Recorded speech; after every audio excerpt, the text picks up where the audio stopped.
Game Connect.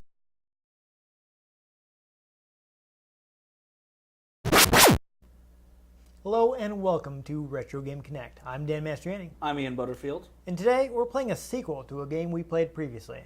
We're playing Spot Goes to Hollywood for Sega Saturn. Attack of the Clones. Yes. You'll remember previously we did play Cool Spot based on the 7-Up mascot, which was just the Spot from the 7-Up logo with arms and legs. Yet still managed And to cool be an sunglasses. alright game. It's actually, which you wouldn't expect for a game based on the 7-Up Spot, of all things. Yes. You're playing an anthropomorphized poker chip, and it's actually not bad. Yeah, no. This one, though, was changes it around a little. Was it a gritty first-person shooter? No, but they have changed it from being Where, like, Sprite murders his family? your standard 2D platformer. It's now an isometric platformer. I don't know if you've ever familiar with the isometric. You basically see the playfield from an angle, and you are kind of moving in 3 dimensions. It was kind of the closest they could get before actual 3D graphics. I'm going to have to look at it before I actually know what you're talking about. Well, yes. Well, you'll know soon enough. Soon enough. Yes, you'll know soon enough. The game was actually developed by British developer Eurocom on Genesis. That was the original version. They created a version on Genesis. There was going to be a Super Nintendo version and a version for the 32X. You know, my favorite console add-on. Ever. Yes. I'm being sarcastic. I hate that thing. But those were canceled in favor of porting it to 32-bit systems. Interesting thing, though, for the 32-bit version, rather than being developed by Eurocom, it was developed by a studio called Burst. I couldn't find out much about them other than they were They burst onto the scene Yes. and then faded away. Yeah, they were a division of Virgin Entertainment, which, of course, is the publisher of both this game and the previous game that we played. So this one it has some expected things, like it added some FMV story scenes. Full motion video is just, I don't mean like necessarily live action, just, FMV, and that it's got like... It's just like some dude in video. a big like poker chip outfit running around with like machine guns. That would be amazing. My name is Spot. You killed my father. Prepare to die. Yeah, but the other thing interesting about it is that they actually redesigned it a bit. All the levels have been completely redesigned. I was reading up on it. Apparently in the Genesis version, much like in the previous game, you had to collect cool points. Cool points. Yes. But you had to collect tons of them. Apparently it was kind of annoying because a lot of them would be in out-of-the-way places, so you had to explore the whole level and spend lots of time collecting all this stuff. Apparently for the 32-bit versions, the stages have been made a bit more linear and straightforward. You don't have to collect as much stuff. Yeah, now you can just... It's like I need any more cool points. Yeah, I feel like at that point, it would just be unfair to everybody else. Yeah. You're already at Fawn's level. You don't want to... Hey. Yeah. I'm surpassed Fawn's level. Oh. I have the leather jacket, but now I have the trench coat. Oh, okay. Gotcha. Hey. Hey. Yes, I'm Morpheus cool. Yeah, but it's been redesigned. I think one thing I One of did these see days about... I should watch that movie. Yeah. The only other thing, I don't know how much about Burst, but I did find out they also made a game called Toonstruck, which I'm not very familiar with, but I do remember hearing about. It did have some well-known voice talent. Christopher Lloyd was in it.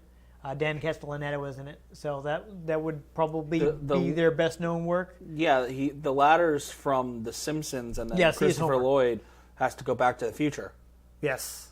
and kill the Toons Quite possibly. with dip. Yes. I felt so bad for that little shoe. It It was just a shoe, man. Yeah, again, this is how much trouble I had. The probably most interesting fact I found was that legendary British game journalist Jazz Rignall was involved with the production of the game. For people who aren't familiar with him, nowadays he, at least at the time of this recording, he works as editor-at-large at usgamer.net. So That's a website? Yes, there's a website. which I like, which I recommend to people. But he's working there now. But of course, he's from the UK. He basically, Jazz Rignall is probably still better at video games than we will ever be. He is someone who, at one point during the 80s, had world records in games like Defender.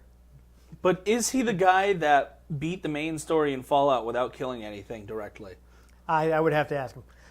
Because someone did that, and it took them a long time. Yeah, there's actually if you head to US Gamer, there is a fun story he told in an article about a time that he melted down an asteroids machine.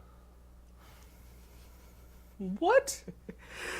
Well, he does use the caveat that, or caveat, I'm not sure, I've heard that both ways, that it was not really properly ventilated because they had it pushed right up against the wall. But apparently he got the thing running so hot that the thing just melted down. Oh, dear God. Because of how well he was doing at the game. Dear Arceus. Yes. But, because he was so good at games, like just as a teenager in the 80s, he started getting work for British gaming magazines, writing tips, reviews. He'd eventually launched Mean Machines, which is, I guess, a really well-regarded video game magazine in the UK. So he's actually spent most of his life in journalism, but for a few years in the 90s, he was in game development. He worked for Vision Interactive. I actually contacted him on Twitter, and he confirmed that he did work on this game. I guess he helped out with... But did he follow us? No, he didn't. He didn't. He doesn't know who I am. I wasn't. I'm not expecting too much. I'm happy that he was willing to talk to me at all.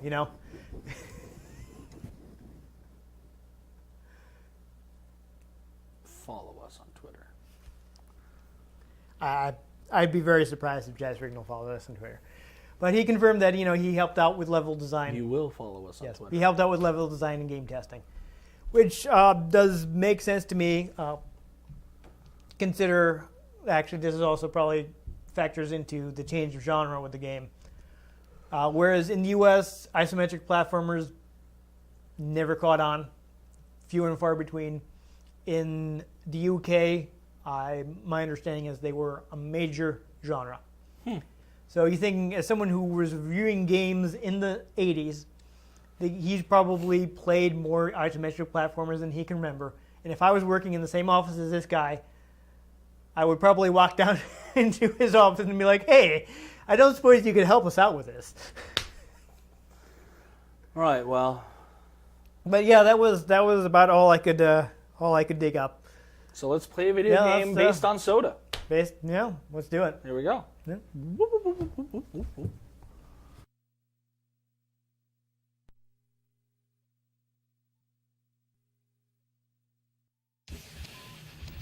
Oh, okay. I see what they did there. Yeah, this is a little terrifying.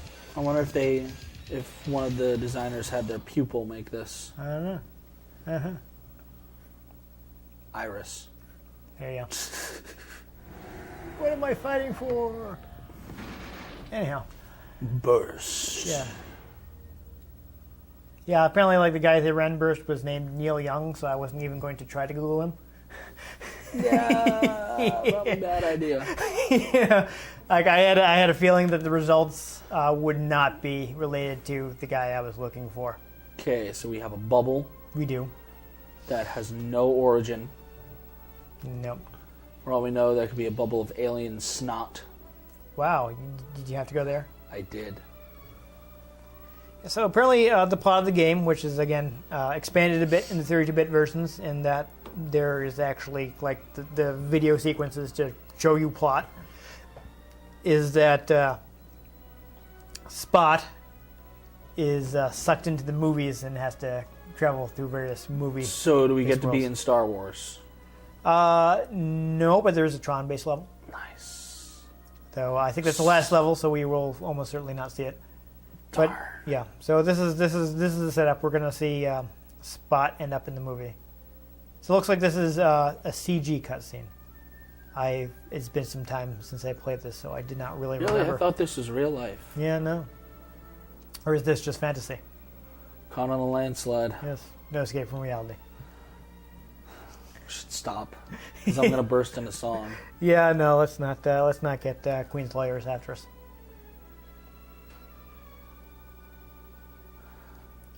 Cool Spot. So, okay, this is all about Cool Spot, the 7-Up mascot, Yes. and it's not a 7-Up machine. Yeah, I did notice that is something that some like the reviews I turned up mentioned that doesn't seem to be any mention of 7-Up. It's possible. I mean, we mentioned in the previous episode that the European version of Cool Spot had all the 7-Up logos removed, so it's possible that they wanted to avoid it this time so they wouldn't have to go in and remove them all. They're drunk. Yeah, I don't know. But you got your little Cool Spot. I mean, it's kind of crazy how big Cool Spot was at the time, considering that he's like just the 7-Up spot. Because physics. Yeah. You know what? He's a 7-Up spot that came to life, so I'm not gonna. Maybe if I jump into a camera, I'll be on screen with Daisy Ridley. Yeah, there you go. Backup system, initialize, check, no spot saved, data found. Oh, well, whatever. So obviously we're not going to be able to continue, so go ahead and start a new game. So this should be pretty similar to the previous one in that you've got the bubble attack and jump, and that's pretty much all you need to do.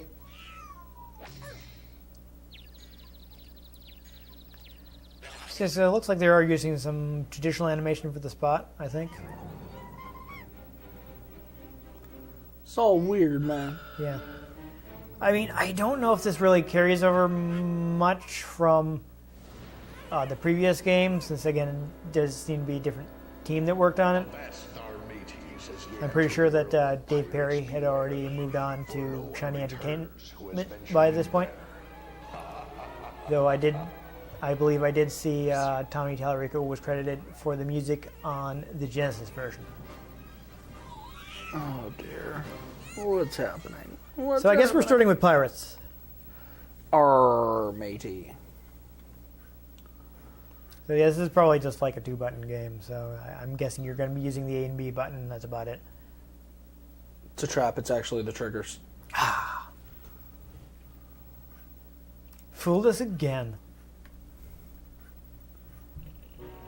Oh. So this is what an isometric platformer is. Yes, I understand also if you hold down the shoot button, you can... Oh, it's B and C. B and C? Okay. C is jump. So if you hold down the B button, you can shoot in place. What do you mean? Like... maybe not. I don't know. I saw something mentioning that you could shoot in place, but... Yeah, but you see, this is like a pseudo 3D perspective. Which is about as close as you could get on 2D systems.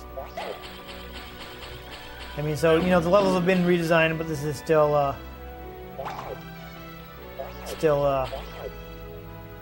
Are you serious? yeah, apparently you didn't want to do that.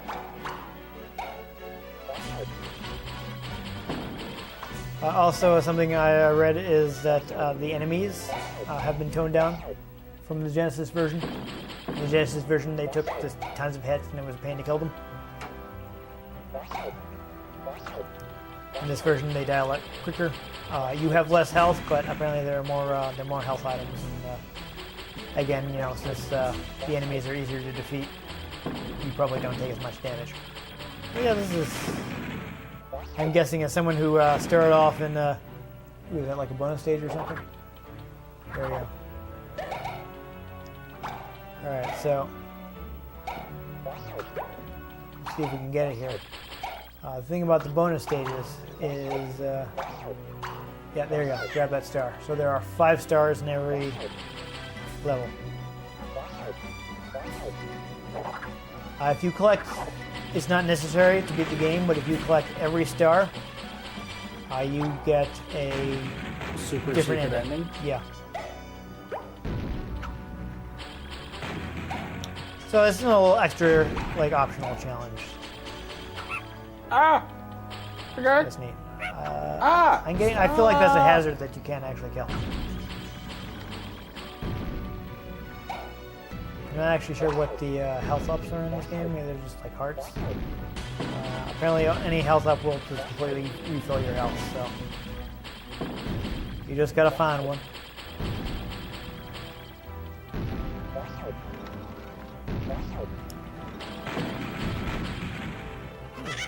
Oh, there you go. Health. There, that was your health up. Was it like a movie ticket looking Giant thing? H.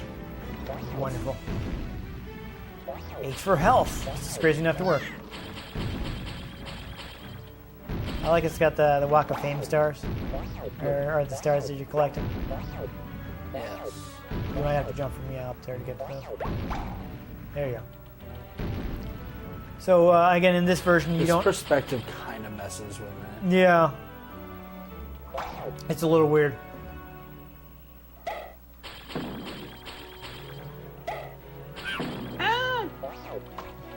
So in this one, again, you know, you don't have to collect cool points. The spots are just like your coins or whatever in your standard platformer. Like you get 100, you get an extra life.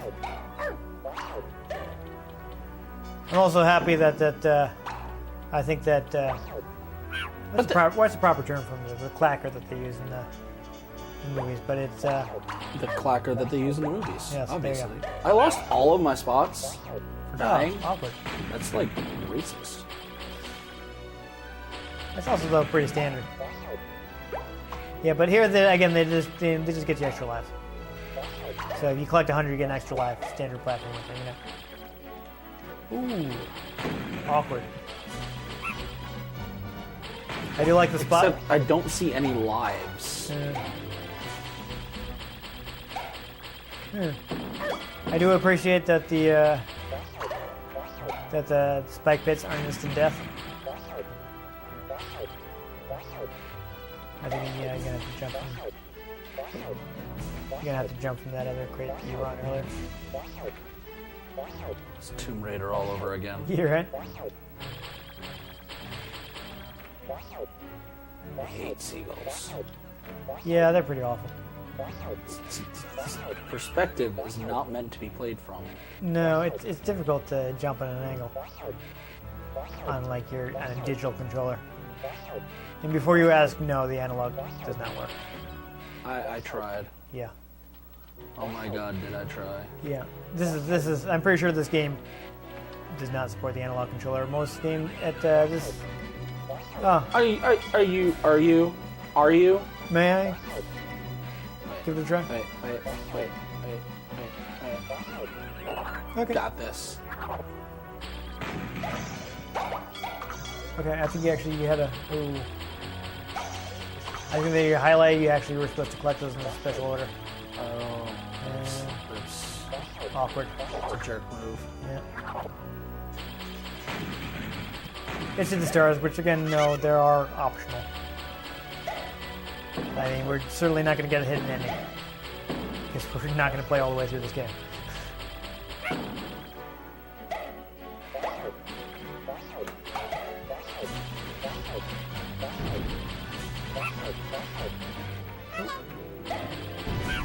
I don't know what the S does, but I died. Yeah. Okay, see, there you go. Now you're on 0 lives. So I guess this is your last life? So it's like real life now. Yes. Got one left to live. Oh, first try. Alright, so yes, grab them in that order. There you go. Now you got another star. You got 3 stars. You're acceptable.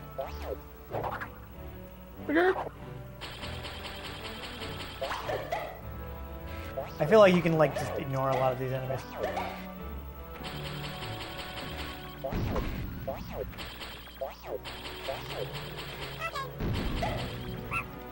Alright, do you like have to spell spot or something? I don't know.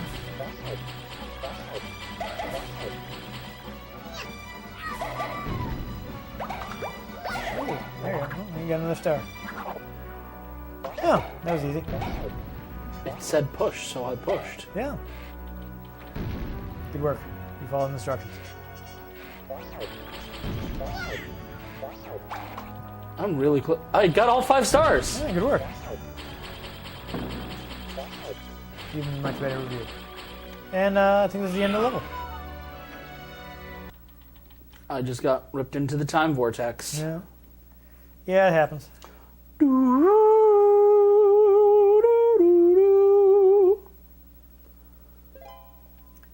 Yeah, so you got that select screen. You can actually go back to previous stages. I did notice that little back arrow. Yeah, to try to collect secrets you missed. Though apparently the game doesn't actually save your progress, so you still have to. That's. I don't know. That's I'm a not. I'm not jerk sure. Yeah.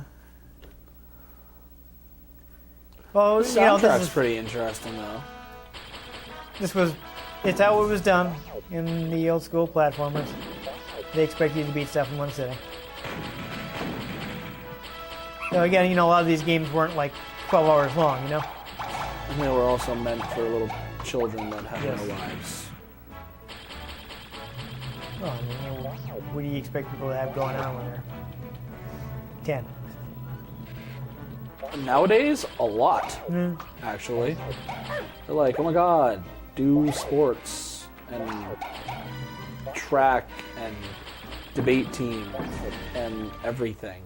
What the? I don't know. Did you? Cut. Oh. Try this Oh, I died. from the top. This is not working. Huh. I don't think you're made for this business. Alrighty. Well.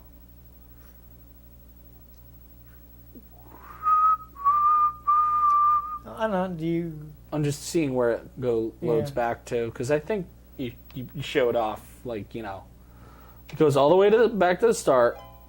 Can you continue game? Password. Password. And it didn't tell us the password. No, I'm guessing it's probably like a world thing. Awkward. Oh, what? What? No. What? Okay, so we can.